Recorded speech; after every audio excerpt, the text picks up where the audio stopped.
శ్రీ గురుభ్యో నమః. గురుర్బ్రహ్మా గురుర్విష్ణుః గురుర్దేవో మహేశ్వరః గురుః సాక్షాత్ పరం బ్రహ్మ తస్మై శ్రీ గురవే నమః. అస్మద్ గురుచరణారవిందాభ్యాం నమః. నిన్నటి మన మహాభారత ప్రస్థానంలో ఆ సూర్యభగవానుడు వచ్చి కర్ణుడితోటి, నాయనా నువ్వు ఎట్టి పరిస్థితులను దేవేంద్రుడు నీ దగ్గర నుండేటువంటి కవచకుండలాన్ని ఏదో రకంగా స్వీకరించాలి, అర్జునుడికి ప్రియం చేయడం కోసమని అనే ఆలోచనతో వద్దామనుకుంటున్నాడు. కావున నువ్వు ఎట్టి పరిస్థితుల్లోనూ అతనికి ఇవ్వద్దు అని ఒక హెచ్చరికని కర్ణుడికి సూర్యభగవానుడు చేశాడు. అయితే ఆ విషయం విన్నటువంటి కర్ణుడు, నాకు ఒక వ్రతం ఉందయ్యా, బ్రాహ్మణులు ఎవరైనా వచ్చి ఏమడిగినా కానీ ఇచ్చేటువంటి ఒక వ్రతం ఉంది, ఆ వ్రతాన్ని మటుకు నేను కాదనలేను. అందువలన సాక్షాత్తు ఇంద్రుడే వచ్చి నా దగ్గర నుంచి దీన్ని యాచిస్తే నేను ఇవ్వకుండా ఎలా ఉండగలను, నేను తప్పనిసరిగా ఇస్తాను అని తెలియజేశాడు. అంటే అప్పుడు దానికి ప్రతిగా శక్తినైనా, ఏదైనా ఒక అమోఘమైనటువంటి శక్తినైనా నువ్వు ఇంద్రుడి దగ్గర నుంచి పొందవయ్యా అని ఒక సూచన చేశాడు. దానికి అంగీకరించాడు. అయితే ఈ కవచకుండలాలు దీని యొక్క రహస్యం, దేవరహస్యం ఇది, అది నీకు చెప్పను అని అన్నాడు. అనేటప్పటికీ ఆ మాట విని ఆ కర్ణుడు కూడా దాని గురించి ఏమీ ప్రత్యేకంగా అడగలే. కానీ నేను మటుకు ఇంద్రుడి దగ్గర నుంచి, ఇంద్రుడే ఒకవేళ వచ్చి యాచించి నా దగ్గర కవచకుండలాలే కనుక స్వీకరించాలని బ్రాహ్మణ వేషంలో వస్తే తప్పనిసరిగా ఒక అమోఘమైన శక్తిని అతని నుంచి పొందాలి అని మటుకు నిశ్చయం చేసుకున్నాడు. ఈ మాటలన్నీ, ఈ వృత్తాంతాలన్నీ కూడా వైశంపాయనుడు జనమేజయుడికి చెబుతున్నాడు. చాలా శ్రద్ధాళువైనటువంటి వాడు జనమేజయుడు. తన పూర్వీకుల యొక్క చరిత్రను సమగ్రంగా ఏమీ పొల్లుపోకుండా తెలుసుకోవాలి అనేటువంటి ఒక సంకల్పంతో ఆయన వ్యాసాచార్యుడిని అడిగితే, వ్యాసుడు తన శిష్యుడైనటువంటి వైశంపాయనుడిని ఆదేశిస్తే ఆ వైశంపాయనుడు జనమేజయుడికి వృత్తాంతాలన్నీ చెబుతున్నాడు. ఇవి విన్న వెంటనే జనమేజయుడికి వెంటనే ఒక సందేహం వచ్చింది. కిం తద్గుహ్యం నచాఖ్యాతం కర్ణాయేహ భుష్ణరశ్మినా కీదృశే కుండలే తే చ కవచం చైవ కీదృశం కుతశ్చ కవచం తస్య కుండలే చైవ సత్తమా ఏతదిచ్ఛామ్యహం శ్రోతుం తన్మే బ్రూహి తపోధనా. అడిగాడు ఆయన. వెంటనే జనమేజయుడు అడిగాడు, ఓ మహానుభావా, ఆ సూర్యుడు కర్ణుడికి చెప్పను అన్నటువంటి ఆ రహస్యం ఏమిటి అసలు? ఆ కర్ణుడి కవచకుండలాలు ఎలాంటివి అసలు? ఆ కర్ణుడికి ఈ కవచకుండలాలు ఎక్కడి నుంచి వచ్చాయి? అసలు ఇదంతా వివరంగా వినాలనుందయ్యా, నువ్వు ఇలా చెప్తే కాదు, నాకు ఇంకా వివరంగా దీని గురించి తెలియచెయ్యాలి అని ఆ మహర్షి అయినటువంటి వైశంపాయనుడిని ప్రార్థించాడు జనమేజయుడు. అప్పుడు వైశంపాయనుడు చెబుతున్నాడు, అయం రాజన్ ప్రవీమ్యేతస్య గుహ్యం విభావసో యాదృశే కుండలే తే చ కవచం చైవ యాదృశం. ఓ మహారాజా, ఇదిగో సూర్యుడు రహస్యముని దాచినటువంటి విషయాన్ని నీకు ఇప్పుడు చెప్పబోతున్నానయ్యా. ఆ కవచకుండలాలు ఎటువంటివో కూడా నేను వివరిస్తాను, కంగారు పడకు, శ్రద్ధగా విను అన్నాడు. కుంతిభోజం పురారాజన్ బ్రాహ్మణ పర్యుపస్థిత తిగ్మతేజా మహాప్రాంశు శ్మశ్రుదండ జటాధర. ఓ మహారాజా, ఒకప్పుడు కుంతిభోజుడు కొలువు తీరి ఉన్నాడు. అటువంటి సమయంలో ఆయన యొక్క రాజసభలోకి తీక్ష్ణమైనటువంటి తేజస్సు కలిగి దీర్ఘబాహువై జటలు కట్టినటువంటి కేశపాశములు కలిగి అధికమైనటువంటి గెడ్డం మీసాలు కలిగినటువంటి ఒక మహానుభావుడు ఒక ఆయన వచ్చాడయ్యా. ఒక బ్రాహ్మణోత్తముడు వచ్చాడు. దర్శనీయో అనవద్యాంగ తేజసా ప్రజ్వలన్యవ మధుపింగో మధురవాక్ తపస్వాధ్యాయ భూషణ. ఆ బ్రాహ్మణుడు ఎటువంటి వాడంటే గొప్ప రూపం కలిగినటువంటి వాడు, నిర్దిష్టమైనటువంటి శరీరం కలిగినటువంటి వాడు, జ్వలిస్తున్నటువంటి గొప్ప తేజస్సు కలిగినటువంటి వాడు, తేనె రంగు కలిగినటువంటి వాడు. ఆయన మాటలు అత్యంత మధురంగా ఉంటాయి, అటువంటి మధురమైన మాటలు కలిగినటువంటి వాడు. తపస్సు స్వాధ్యాయమే ఆభరణగా కలిగినటువంటి వాడు. స రాజానం కుంతిభోజం అబ్రవీత్ సుమహాతపా భిక్షామిచ్చామి వైభోక్తం తవ గేహే విమత్సరా. అలా వచ్చినటువంటి ఆ బ్రాహ్మణోత్తముడిని సాదరంగా ఆహ్వానించాడు కుంతిభోజుడు. వెంటనే ఆ బ్రాహ్మణోత్తముడు తపస్వి అయిన ఆయన ఈ విధంగా అన్నాడు, ఓ రాజా, నీ ఇంట నేను భిక్షను స్వీకరించాలని సంకల్పం చేసుకున్నానయ్యా, అందువల్ల నీ ఇంట నేను భిక్షను కోరుతున్నాను అని కుంతిభోజుడితో చెప్పాడు. నమే వ్యలీకం, అయితే ఎటువంటి విధంగా ఉండాలంటే నమే వ్యలీకం కర్తవ్యం త్వయావా తవ చానుగై ఏవం వస్యామి తే గేహే యది తే రోచతే అనఘా. నువ్వు కానీ నీ అనుచరులు కానీ ఎవరు కూడా నాకు ఏ విధమైనటువంటి అప్రియాన్ని చేయకూడదు, నాకు ఇష్టం లేనటువంటి పనిని ఏది చేయకూడదు. నీకు అల్లా కనుక ఇష్టమైతే, అల్లా నాకు ఆతిథ్యం ఇవ్వగలను అని నువ్వు అనుకుంటే కనుక నీ ఇంట్లో నేను ఉంటాను. యథాకామంచ గచ్చేయం ఆగచ్చేయం తథైవ చ శయ్యాసనే చ మే రాజన్నాపరాధ్యేత కశ్చన. నేను మధ్యలో వస్తూ ఉంటాను, పెడుతూ ఉంటాను, నా ఇష్టం వచ్చినప్పుడు వస్తూ ఉంటాను, నా ఇష్టం వచ్చినప్పుడు పెడుతూ ఉంటాను. అయితే నేను ఇలా వెళ్ళాను కదా అని నా ఆసనం మీద కానీ నా శయ్య మీద కానీ ఎవరు కూర్చోకూడదు, చాలా వాటిని అలా పవిత్రంగానే అలా ఉంచాలి. తమబ్రవీత్ కుంతి అని చెప్పాడు ఆయన. తమబ్రవీత్ కుంతి భోజ ప్రీతియుక్తమిదం వచ ఏవమస్తు పరంచేతి పునశ్చైనమధా బ్రవీత్.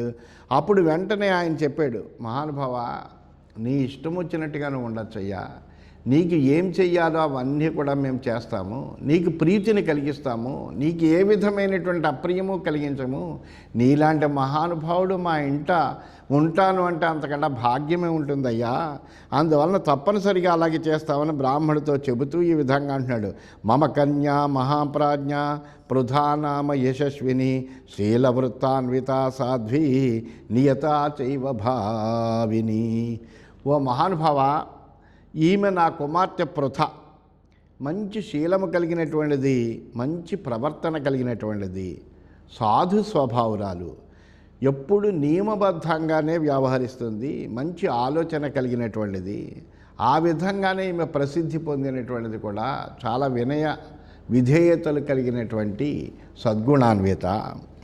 ఉపస్థాస్యతి సాత్వాం వై పూజయాన్ అవమన్య చ తస్యాస్య శీలవృత్తేన తుష్టిం సముపయాస్యతి. ఉపస్థాస్యతి సాత్వం వై పూజయా అనవమన్య చ తస్యాస్య శీలవృత్తేన తుష్టిం సముపయాస్యసి. ఓ మహానుభావ, ఆమెను నీ సేవకే వినియోగించుకో, ఆమె నీకు సేవ చేస్తుంది. ఎప్పుడు మిమ్మల్ని మీకు అప్రీతిని కలిగించేటువంటి పని ఏమీ చేయదు, అట్లాగే ఏ విధంగానూ మీకు అవమానం కలిగేటట్టుగా ప్రవర్తించదు. ఆమె తన శీలంతో సదాచారంతో మీకు ఎప్పుడు సంతోషాన్ని కలిగజేస్తుంది. ఏ విముక్త్వాతు తం విప్రం అభిపూజ్య యథావిధి ఉవాచ కన్యామభ్యేచ్ఛ పృథాం పృథలలోచనాం అని ఆ విధంగా చెప్పాడు. చెప్పి వచ్చినటువంటి ఆ బ్రాహ్మణోత్తముడిని పూజించాడు. కాళ్ళు కడిగి ఆ నీళ్లు నెత్తిమి చల్లుకున్నాడు. యథావిధిగా పూజించి తన యొక్క కుమార్తె అయినటువంటి ఆ పృథను కూడా పిలిపించి ఆమెతో ఈ విధంగా చెప్పాడు. అయం వస్సే మహాభాగ బ్రాహ్మణో వస్తుమిచ్చతి మమ గేహే మయా చాస్య తథేత్యేవం ప్రతిశ్రుతం. అమ్మ, ఈ మహానుభావుడైనటువంటి బ్రాహ్మణోత్తముడు మన ఇంట ఉండగోరుతున్నాడు, నేను కూడా అలాగే అంగీకరించాను ఆయన ఇక్కడ ఉండడానికి. త్వయివస్యే పరాస్వస్య బ్రాహ్మణస్యాభిరాధనం తన్మే వాక్యమమిచ్చా త్వాం కర్తుమర్హసి కర్హిచిత్. నీ మీద విశ్వాసంతో ఈ బ్రాహ్మణుడి యొక్క ఆరాధనను నేను అంగీకరించానమ్మా, ఎందుకంటే నువ్వు ఉన్నావు కాబట్టి. అందువల్ల నా మాట వమ్ము కాకుండా ఎలాగైనా నువ్వే చూడాలి, ఈయనకి కావలసినటువంటి సేవలన్నీ కూడా నువ్వే చెయ్యాలి. అయం తపస్వీ భగవాన్ స్వాధ్యాయనీతో ద్విజ యద్యద్బ్రూయాన్ మహాతేజా తత్తద్దేయమమస్సరాత్. ఈయన ఎటువంటి వాడంటే గొప్ప తపస్సు శక్తి కలిగినటువంటి వాడు, తపస్వి, మహా తేజస్సు కలిగినటువంటి వాడు, స్వాధ్యాయ నిరతుడు. అటువంటి బ్రాహ్మణోత్తముడు ఏది అడిగితే అది శ్రద్ధగా నువ్వు ఇవ్వాలి. బ్రాహ్మణో హి పరం తేజ, బ్రాహ్మణో హి పరం తప, బ్రాహ్మణానాం నమస్కారై సూర్యో దివి విరాజతే. బ్రాహ్మణుడే పరమ తేజస్సు. ఎందుకని అట్లా అంటారు అంటే కనుక వేదాంగాలన్నీ చదివి ఉత్తమమైనటువంటి ధర్మంతో ధార్మికమైనటువంటి జీవనం గడుపుతూ ధార్మికమైనటువంటి జీవనాన్ని ఉపదేశించేటువంటి వాడు కాబట్టి, తనకి విధింపబడినటువంటి షట్కర్మల్ని ఆచరించేటువంటి వాడు కాబట్టి ఆయన పూజనీయుడు అన్నారు. అది ఈనాడు సమాజంలో దాన్ని అవహేళన చేసేటువంటి పరిస్థితుల్లో ఇష్టం వచ్చినట్టుగా చాలామంది మాట్లాడుతున్నారు. ఈ మనకు పురాణాలు ఏం చెప్తాయి, ఇతిహాసాలు ఏం చెప్పాయి, వేదం ఏమి చెప్పింది, ఆ వేదం ఎటువంటిది, ధర్మమూలమైనటువంటి వేదం ఏమి చెప్పింది, ధార్మికమైనటువంటి వర్తన ఈనాడు లేక సమాజం ఇలా అయిపోయింది అనేటువంటి విషయాన్ని ఎవ్వరూ గ్రహించలేనటువంటి ఒక దుస్థితిలో మనం ఉన్నాం ఇవాళ. ధార్మికమైనటువంటి జీవనం ఉన్న రోజున ఇటువంటి ఏ విధమైనటువంటి ఉపద్రవాలు రావు. ఆ ధార్మికత లోపిస్తే కనుక ఇటువంటివన్నీ వస్తాయి. అందువల్ల ఆయన చెబుతున్నాడు అక్కడ బ్రాహ్మణో హి పరం తేజ. ఒక రాజు చెప్పాడు, బ్రాహ్మణుడు ఏం చెప్పలే ఈ విషయం. బ్రాహ్మణో హి పరం తేజ, బ్రాహ్మణో హి పరం తప, బ్రాహ్మణానాం నమస్కారై సూర్యో దివి విరాజతే. బ్రాహ్మణుడే పరమమైనటువంటి తేజస్సు, బ్రాహ్మణుడే పరమమైనటువంటి తపస్సు, బ్రాహ్మణులకు నమస్కారాలు చేతనే సూర్యుడు గగనతలం మీద ప్రకాశిస్తున్నాడు, ఆ సూర్య భగవానుడు. అమానయన్ హి మానార్హాన్ వాతాపిశ్చ మహాసుర నిహతో బ్రహ్మదండేన తాళజంగస్తథైవచ. పూజింపదగినటువంటి వాడిని ఎప్పుడు పూజించాలి. పూజ్య వ్యతిక్రమం చేస్తే కనుక అనేకములైనటువంటి ఇబ్బందులు వస్తాయని సాక్షాత్తు ఆ పని చేసిని తను ఎంతో బాధపడి మళ్ళీ దాన్ని సమానంగా చేసుకుని మళ్ళీ తాను సరైనటువంటి ఆ విధానంలో గోసేవ చేసి తిరిగి పుత్రుల్ని పొందాడు దిలీప మహారాజు. అందువల్ల పూజ్య వ్యతిక్రమం పూజింపదగినటువంటి వాళ్ళని ఎప్పుడు పూజించాలి. అమానయన్ హి మానార్హాన్ వాతాపిశ్చ మహాసుర. పూజింపదగినటువంటి బ్రాహ్మణులు పూజింపని కారణం చేతనే మహారాక్షసుడైనటువంటి వాతాపి తాళజంగుడు కూడా బ్రహ్మదండంతో మరణించారు. సోయంబస్సే మహాభార ఆహితస్త్వయి సాంప్రతం త్వం సదా నియతా కుర్యాః బ్రాహ్మణస్యాభిరాధనం. అందువలన అమ్మ నీ మీద ఇప్పుడు పెద్ద భారాన్ని అట్టేబెట్టాను. నువ్వు ఎప్పుడు నియమబద్ధంగా ఈ బ్రాహ్మణుని ఆరాధించాలి. జానామి ప్రణిధానంతే బాల్యాత్ ప్రభృతి నందిని బ్రాహ్మణేష్విహ సర్వేషు గురుబంధుషు చైవ తథా ప్రేష్యేషు సర్వేషు మిత్ర సంబంధి మాతృషు మయి చైవ యథావత్వం సర్వమావృత్య వర్తసే. అందువలన ఓ అమ్మాయి, చిన్ననాటి నుంచి నీ యొక్క ఏకాగ్రత, నీ యొక్క గొప్పతనము నాకు తెలుసు. సమస్త బ్రాహ్మణుల యందు, గురువుల యందు, బంధుజనుల యందు, సేవకుల యందు, మిత్రుల యందు, బంధువుల విషయంలో, తల్లి యందు, నా యందు కూడా నువ్వు తగిన రీతిగా ప్రవర్తించి అందరినీ ఆకట్టుకున్నావు. నువ్వు అటువంటి నీ యొక్క సద్గుణ సంపత్తి నాకు తెలుసు, నీ యొక్క సేవా పరాయణత్వం నాకు తెలుసు, నీ యొక్క సామర్థ్యత నాకు తెలుసు. నహ్యతుష్టో జనోస్తీహ పురే చాంతఃపురే చతే సమ్యక్ భృత్యానవద్యాంగి తవ భృత్య జనేష్వపి. అందువలన ఓ పృథా, ఈ నగరంలో కానీ అంతఃపురంలో కానీ నీ సేవకుల్లో కానీ నీ ప్రవర్తనతో ఆనందించనటువంటి వాడు అసలు ఎవ్వరూ లేరు ఇక్కడ. సందేష్టవ్యాంతు మన్యే త్వాం ద్విజాతిం కోపనం ప్రతి పృథే బాలేతి కృత్వా వై సుతా చాసి మమేతి చా. అయితే ఈ బ్రాహ్మణుడు కొద్దిగా క్రోధం కలిగినటువంటి వాడు, సులభ కోపుడు. అందువలన నువ్వు ఇంకా చిన్నపిల్లవి కాబట్టి, నా కుమార్తెవు పైగా కాబట్టి నీకు నేను కొన్ని విషయాలు చెప్పాలి. వృష్ణీనాం చ కులే జాత సూరస్య దయితాసుత దత్తా ప్రీతిమతా మహ్యం పిత్రా బాలా పురా స్వయం. నీవు వృష్ణి వంశంలో పుట్టావు, సూరసేనుని యొక్క ప్రియమైనటువంటి పుత్రికవు. నీ చిన్నతనంలోనే నీ తండ్రి స్వయంగా ఆనందంగా నేను నా చేతిలో పెట్టాడు నేను పెంచుకోవడానికి. వసుదేవస్య భగిని సుతానాం ప్రవరా మమ అగ్రయమగ్రే ప్రతిజ్ఞాయా తేనాసి దుహితా మమ. ఆ వసుదేవుడికి నువ్వు సోదరివి, నా పిల్లల్లోకెల్లా పెద్దదానవు, నా తొలి బిడ్డను నీకు ఇస్తాను అని ముందు నాకు మాటిచ్చాడు కాబట్టి నీ తండ్రి అయినటువంటి సూరసేనుడు నన్ను నా దత్తపుత్రికను చేశాడు. తాదృశే కులే జాత కులే చైవ వివర్ధిత సుఖాత్ సుఖమను ప్రాప్త హరదాత్ హ్రదమివాగత. అటువంటి వంశంలో పుట్టి ఇటువంటి వంశంలో పెరిగావు. నువ్వు సూరసేనుడి యొక్క వంశంలో పుట్టావు, వృష్ణివంశంలో, నా దగ్గర పెరిగావు. ఇప్పుడు అందువలన కుంతిభోజుని యొక్క వంశంలో పెరిగావు. అందువలన ఒక సరస్సు నుండి మరొక సరస్సులోకి ప్రవహించిన నీటిలాగా ఒక సుఖస్థానం నుంచి మరొక సుఖస్థానానికి నువ్వు చేరావమ్మా. దౌష్కులేయ విశేషేణ కథంచిత్ ప్రగ్రహంగతా బాలభావాత్ వికుర్వంతి ప్రాయస ప్రమదాహ శుభే. దుర్వంశంలో పుట్టి ఏదో రీతిగా అదుపులో ఉండేటువంటి స్త్రీలు సాధారణంగా చాలా తప్పులు చేస్తూ ఉంటారు, అవివేకంతో తప్పులు చేస్తూ ఉంటారు వాళ్ళు. కానీ నువ్వు అలా చెయ్యవు. పృథే రాజకులే జన్మ రూపంచాపి తవాద్భుతం తేనాసి సంపన్న సముపేత చ భావిని. ఓ పృథా, నువ్వు రాజవంశంలో జన్మించావు, నీ రూపం కూడా అత్యద్భుతమైనటువంటిది. శీలంలో సదాచారంలో నీ అంత గొప్పవాళ్ళు ఎవరు లేరు. గొప్ప ఆలోచనలు కూడా కలిగిందాను నువ్వు. సాత్వం దర్పం పరిత్యజ్య దంభం మానంచ భావిని ఆరాధ్య వరదం విప్రం శ్రేయసా యోక్షసే పృథే.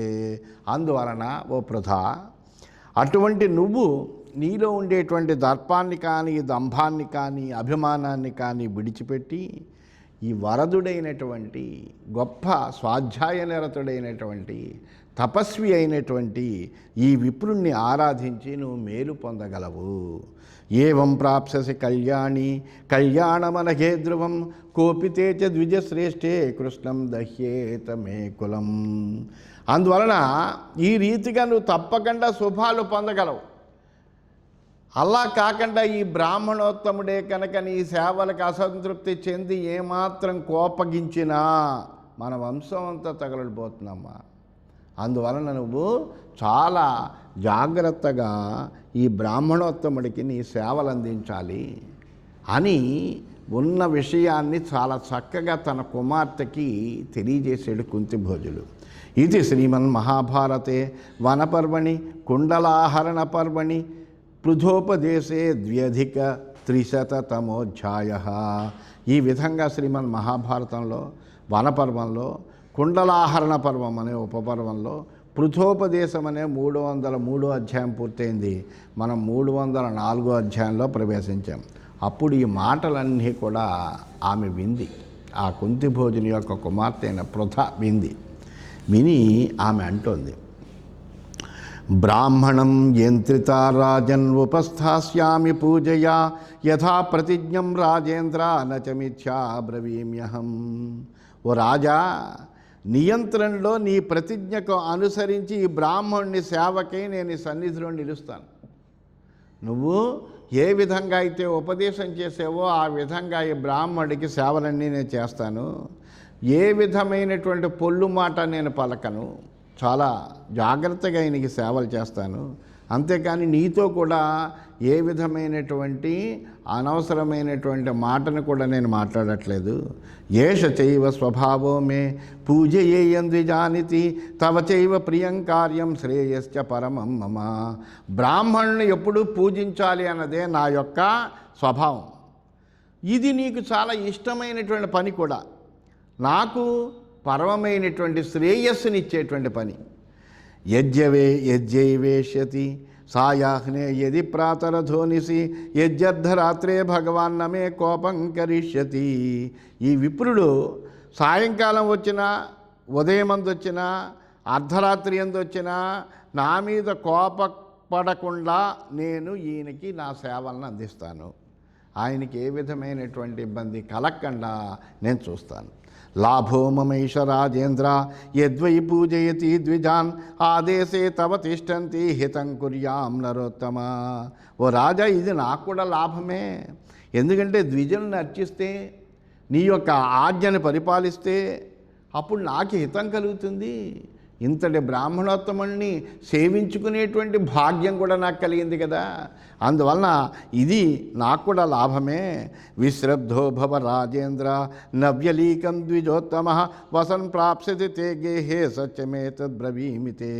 ఓ రాజా, నువ్వు విశ్వాసంతో ఉండు. నీవేమీ ఈ విషయంలో నువ్వేమీ ఆందోళన చెందవలసిన విషయం లేదు.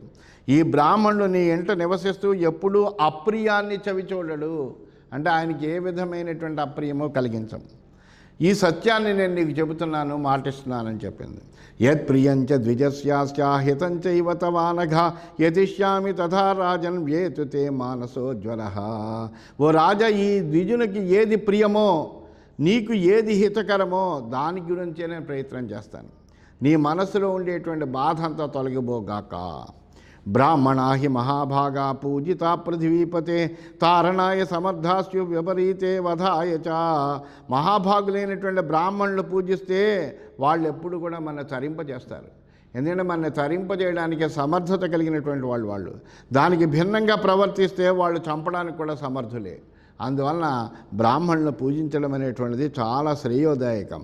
సాహమేతద్విజానంతి తోషయిష్యే ద్విజోత్తమం నమత్కృతే వ్యథాం రాజన్ ప్రాప్స్యసి ద్విజసత్తమాత్. నాకు ఆ విషయం తెలుసునయ్యా, కాబట్టి ఈ బ్రాహ్మణోత్తముని నేను సంతోషపెడతాను రాజా. నా కారణంగా ఈ బ్రాహ్మణోత్తముని వలన నీకు ఏ విధమైనటువంటి బాధ కలగదు. అందులో ఏమీ నువ్వు సందేహపడవలసిన అవసరం లేదు.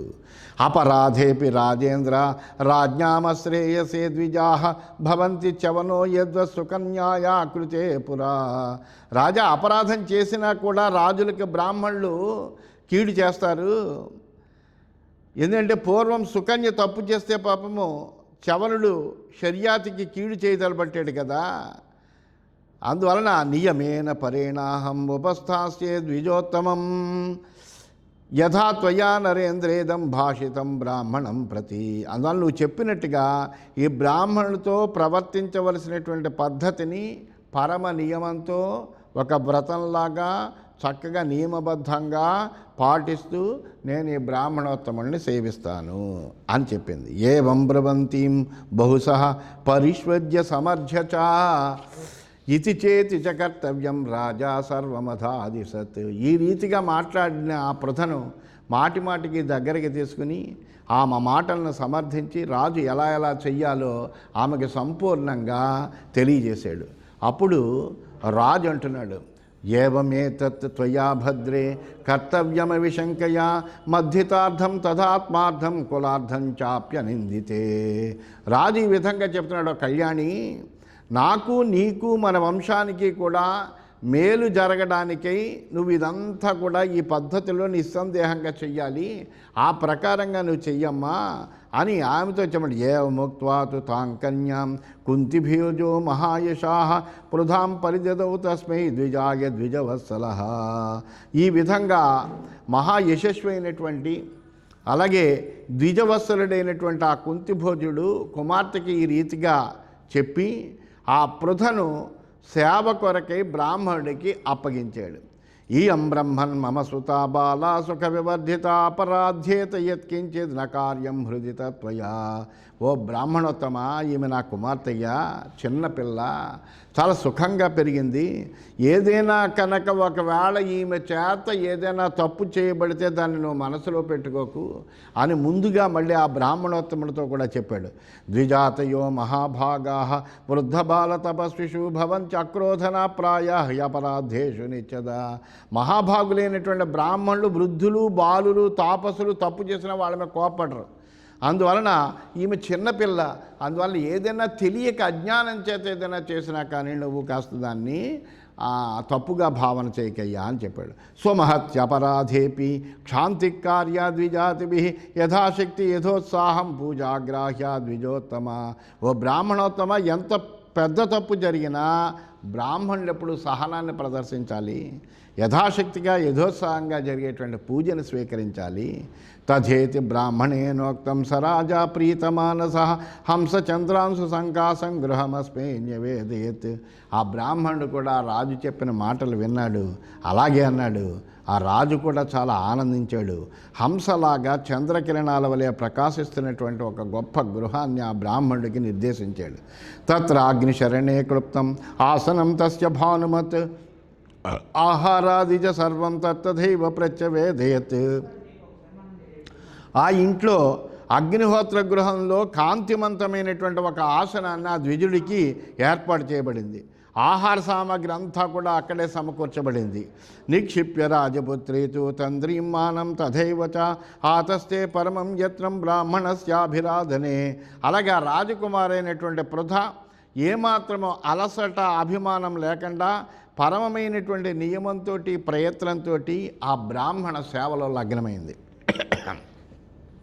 తత్ర సా బ్రాహ్మణం గత్వా పృథా శౌచపరా సతి విధివత్ పరిచారార్హం దేవవత్ పర్యతోషయత్. ఆమె కూడా ఆ పృథ కూడా ఆ పరిశుద్ధమైనటువంటి ఆ పృథ ఆ బ్రాహ్మణుని దగ్గర దేవతలను వలె, అంటే ఒక దేవతని ఏ విధంగా అయితే ఆరాధిస్తారో అల్లా బ్రాహ్మణోత్తముని ఆరాధిస్తూ ఆయనకి యథావిధిగా సేవ చేస్తూ ఆయనకి ఎంతో సంతోషాన్ని కలగజేసింది ఆమె. ఇది శ్రీమన్మహాభారతే వనపర్వణి కుండలాహరణ పర్వణి పృథాద్విజ పరిచర్యాయాం 4,300తమోధ్యాయ. ఈ విధంగా శ్రీమన్మహాభారతంలో వనపర్వంలో కుండలాహరణ పర్వం అనే ఉపపర్వంలో పృథాద్విజ పరిచర్య అనే 304వ అధ్యాయం పూర్తయిందని తెలియజేస్తూ స్వస్తి.